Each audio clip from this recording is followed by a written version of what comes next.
Hello everybody, and welcome back once again to Gazagoji YT, and today is the day you've been waiting for over a month now, as after revealing the rankings of the 30 hybrids that did not make the final stage of my Great Hybrid War 1.1, it's time to finally reveal the final 16. So without further ado, let's begin. Starting off strong, we have Up Focus made by Actrosaurus from Reddit. In case you have been following my channel for quite some time now, you might remember this guy from my most popular series, that being Imperatornis Sanguinis versus the most powerful theropod hybrids in the Great Hybrid War. However, ever since he made an appearance in that series, he has experienced a couple of upgrades, in which he abandons the common theropod hybrid meta in favor of a damage maxing build, which is reflected by the fact that he has some of the most devastating jaws amongst the contestants featured on this list, all while excelling to a decent degree in other categories, as well as having a size and power advantage over my Indom 2.0. Another hybrid coming back from yet another popular series of mine is Maximus, made by Ganatra from YouTube. After giving my hybrid Iblis the fight of his life, this big boy is back for round 2, this time against my Indom 2.0. Being the biggest entry on this list by a wide margin, this guy makes great use of his weight, granting himself immense physical strength and endurance to where he can stand his ground in the middle of the battlefield, unfazed by the puny attacks of his minuscule opponent, all while being able to dish out a lot of damage by himself, in the form of powerful tramples, tail swipes, as well as a combination of bites and pecks, which can shatter bone and punch holes through my hybrid if it manages to land a solid hit. Now onto a more unique entry on this list, that being Alan the Lacertite made by Cool Dinos from Discord. You may have noticed that this contest has had a fair share of Stegosaur hybrids submitted onto it, with this one arguably being the best one of them all. Large, stable, and heavily armored, this guy is a walk-in fortress, capable of standing his ground against the Indom 2.0, all while relying on a trusty old classic weapon of choice found commonly amongst Stegosaurs, a large but powerful Thagomizer, with immense swinging force and large pointy tips that grant Alan a one-shot kill potential against the Indom 2.0 with a well-placed hit. Now we head straight back to the basics with Knock, made by Hippopotamus from Discord. This Ceratopsian hybrid is basically everything that Lance is, but with the minor advantage of being lighter at a weight of 15 metric tons, which allows him to better maintain his locomotive efficiency, all while having enough mass to quite easily overpower the Indom 2.0. Not to mention the typical perk of a Ceratopsian build, that being its large, powerful horns, which granted the one-shot kill potential against my hybrid Vanessa. Now we move on to our second and last sauropod Earthshaker on this list, that being Bastion 2.0 made by Hornraptor Pro on YouTube. And despite not being as big as Maximus, he makes up for it by being much more well equipped, combining the best traits of smaller sauropods which have more leeway for leveraging more unique defense mechanisms, and large mega sauropods whose immense size and strength make them nigh on untouchable. And this guy is pretty much the pinnacle of both ends, being large and muscular enough to quite easily overpower Vanessa in a direct confrontation, all while being heavily armored with incredibly thick skin covered in large armored spikes that don't interfere with thermoregulation, all while being equipped with sharp claws on his feet, a sonic roar, skunk spray, and an axe-like tail club from Endodontosaurus, a tank amongst tanks. Now onto what is by far and above the most unique entry on this list, that being Styx by Ismail, better known as Obama the Geologist from Discord. I bet that having a 15 metric ton land shark hybrid making it to the final 16 of my hybrid contest wasn't on your bingo card this year, was it? But I guess you could say that Styx looked upon her fellow marine hybrids being absolutely helpless against the terrestrial animals taking safety on the land shore, and she said, "Screw it, you're not getting away on my watch." And you best believe that she absolutely committed to that statement, being large, rotund, and highly muscular with an incredibly overpowered set of armor, all while boasting superb stamina and the typical gnarly jaws of a shark, which, as you could have guessed, it is an absolutely unpleasing experience to get bit by. So yeah, this is quite the tough cookie that Vanessa is gonna have to crack.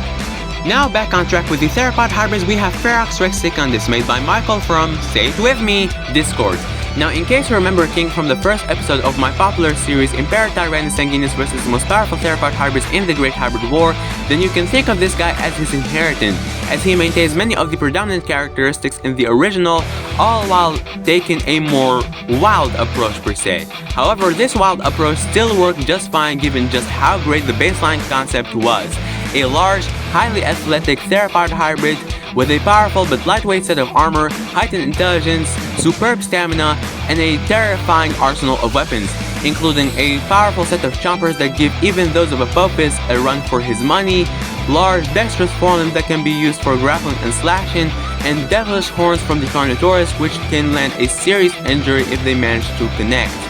Now on to our second and last ceratopsian hybrid on the list, we have Herbert, made by Barriox from YouTube.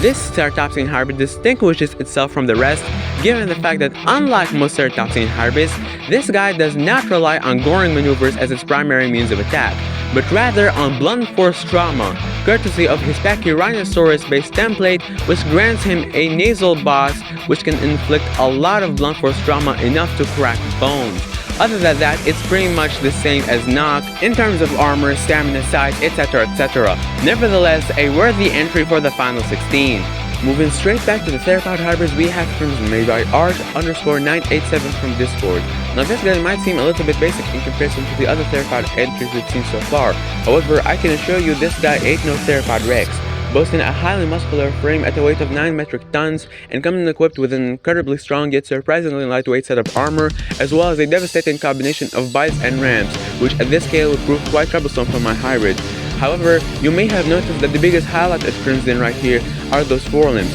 which in comparison to the other theropod entries that we've seen so far, as well as my hybrid Vanessa, are quite small. But besides still being able to use these for self-defense just fine, these smaller arms do provide Crimson with a couple of benefits, such as making them smaller, harder to reach, and less prone to attacks, all while helping Crimson maintain his locomotive capacity much more decently, which in this case allows him to become much faster and more agile than the other theropod entries, as well as my hybrid Vanessa, which results in a significant advantage during combat, and so Crimson rightfully takes his spot amongst the final 16. Up next we have Gentle Donna, made by Turtles4Life_3000 from YouTube. Our first and only Hadrosaur hybrid on this list stampedes its way onto the ring with a devastating arsenal of weapons, including those gnarly jaws equipped with a large and serrated beak, those iguanodon thumb spikes which would prove quite a nasty punishment for my Indom 2.0 if she dares stop thumb, and those bone-shattering kicks for protecting the hindquarters, all while coming equipped with a lightweight set of armor in the form of porcupine quills, which might not offer as much protection as, say, osteoderm armor like that found on Gilgamesh for instance, but it does allow Gentle Donna to maintain speed and agility to a much larger degree, all while making it quite difficult to grapple and land a hit on without getting a handful or mouthful of quills, making Gentle Donna a deceptively well-rounded combatant. Now leaving our scaly friends behind for a little second, we have Crimson Horn, made by Hot Cartiologist 1942 from Reddit. This is our first and technically only mammalian hybrid on this list. Being inspired by the Bloodhorn monster from the game Final Fantasy XV, this guy is an absolute beast, being pretty much a Titan-sized version of Lum from the Great Hybrid Tournament, coming in equipped with large Arsinoitherium-like horns, as well as large tusks from the wild boar, which can be used as offensive tools to dominate any smaller, lesser foes, all while being heavily armored with thick skin, cartilage plates, and echidna quills. This guy is an absolute tank, all while retaining a decent degree of mobility for an animal of its size, allowing him to keep up with my Indom 2.0 just enough to land a devastating blow. Moving on to our last theropod hybrid on this list, we have Nero 2.0, made by Dragonwing55 from Discord. Now in case you are a Discord or Reddit user or both, you might see this guy and consider him an absolute blessing, considering just how easily Spinosaur hybrids seem to hang for some whatever reason. But not this guy though, as genome and stats wise, Nero 2.0 is considered a lot more basic in comparison to the outlandish and funky Spinosaur hybrids you can find on Discord and Reddit.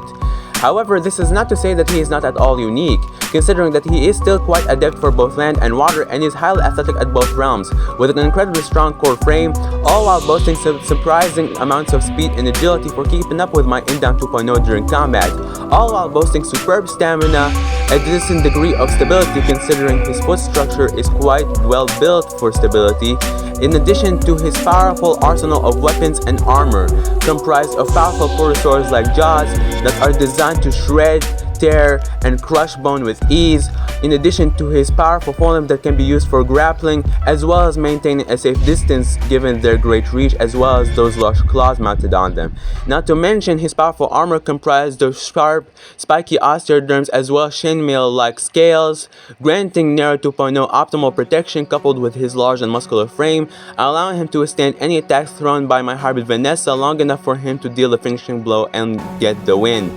Now it's time to switch things up a bit with our 13th entry on this list, Gorgonops orcinus, made by MotorPair2877 from Reddit. Now, contrary to what you might first think, this guy is not a mammal, but rather a non-mammalian synapsid, and to be more precise, a Gorgonopsian, boasting a highly compact yet muscular frame that is designed for one thing and one thing only: brawling, demonstrated by his bear-like forelimbs that are highly robustified in order to properly support his own weight, all while still being able to dish out a lot of force behind those swipes, dealing significant damage to my hybrid, coupled with those powerful jaws equipped with Inostrancivia's traditional canines for slicing and tearing through prey with ease.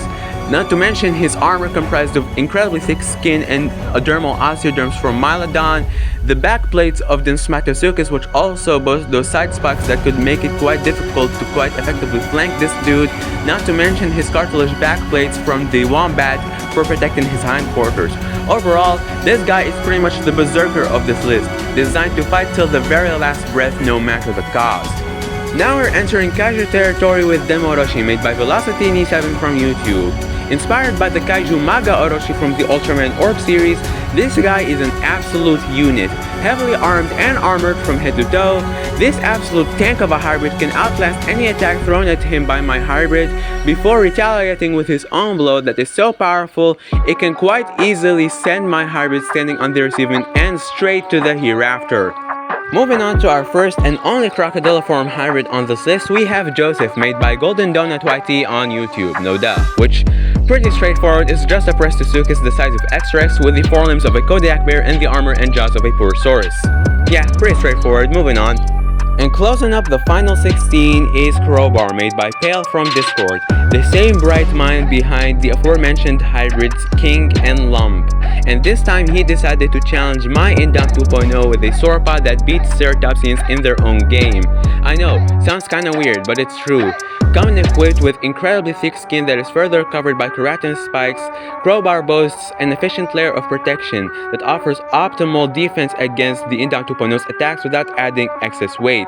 all while boasting a highly specialized core frame and limbs, which besides granting him immense physical strength, are also highly specialized for granting Crowbar the ability to pull off fast turns as well as charge with immense speed, allowing him to keep up with my Indom 2.0 as well as charge her if the case calls for it, all while coming equipped with a devastating set of weapons. Those limbs also boast a wide range of motion, making them excellent anti-flank weapons that can discourage any attempts that my Indom 2.0 can pull off in order to attack Crowbar from other angles, in addition to its powerful hippo-like jaws, which should quite easily decimate an Indom 2.0 with a well-placed bite, not to mention its cranial head down from Discocarex coupled with the robust horns of Arsinoitherium that can be used for goring or bludgeoning via blunt force trauma. All in all, a pretty solid hybrid that is fit to conclude our final 16. And that was the final 16 of my Great Hybrid War 1.1. After uploading this video, I will be posting a bracket in which these final 16 will be facing off against each other in order to eventually determine who is the ultimate winner. So stay tuned for that. And as always, thank you everybody so much for watching, and until next time, goodbye.